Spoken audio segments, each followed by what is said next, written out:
Namaku Asep, dan apa yang akan kuceritakan ini mungkin terdengar tidak masuk akal. Tapi aku bersumpah, setiap kata yang kuucapkan adalah kebenaran.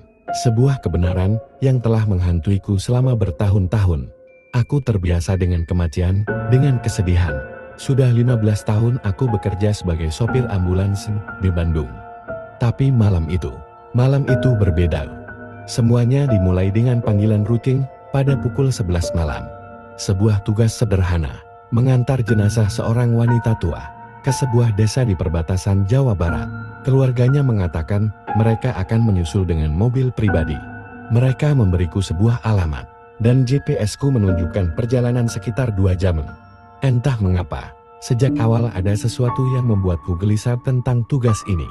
Mungkin karena cara keluarganya yang terburu-buru pergi, atau mungkin karena tatapan aneh petugas kamar jenazah saat membantu memindahkan tubuh itu ke ambulansku. 1 jam pertama perjalanan berjalan normal. Bulan purnama bersinar terang, memberiku pandangan yang jelas akan jalan di depan. Tapi kemudian, sesuatu mulai terasa tidak beres. GPS-ku mulai bertingkah aneh, menunjukkan rute yang tidak masuk akal. Jalan yang seharusnya lurus tiba-tiba berbelok ke arah yang tidak kukenal. Aku mencoba menghubungi keluarga jenazah. Tidak ada sinyal.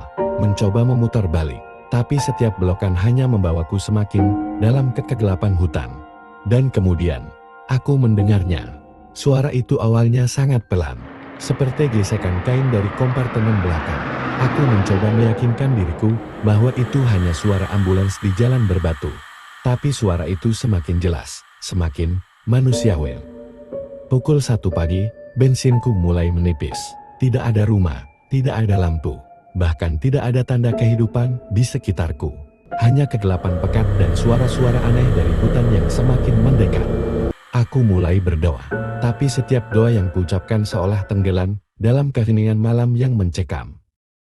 Di tengah jalan, berdiri seorang wanita tua berbaju kebaya putih. Jantungku seolah berhenti berdetar ketika menyadari wajahnya. Wajah yang sama persis dengan jenazah yang kubawa.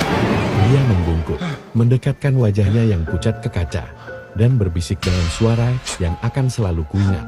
"Mas, saya mau pulang. Tapi bukan ke desa itu." Ketika tersadar, ambulansku sudah terparkir di depan rumah sakit. Aku memeriksa kompartemen belakang, kosong. Jenazah itu menghilang. Polisi melakukan investigasi.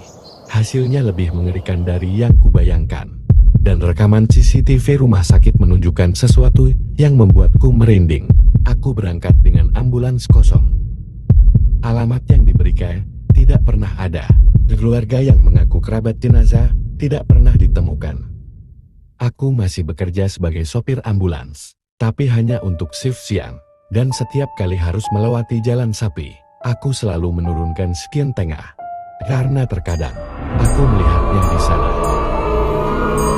Yang lebih menakutkan, setiap malam, tepat pukul 1 pagi, ponselku berdering, nomor tidak dikenal.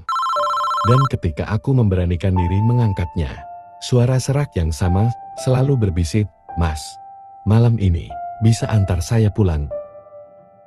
Aku tahu suatu hari nanti, aku mungkin harus mengantarnya pulang ke tempat yang bahkan GPS tidak bisa temukan, ke alamat yang tidak pernah ada.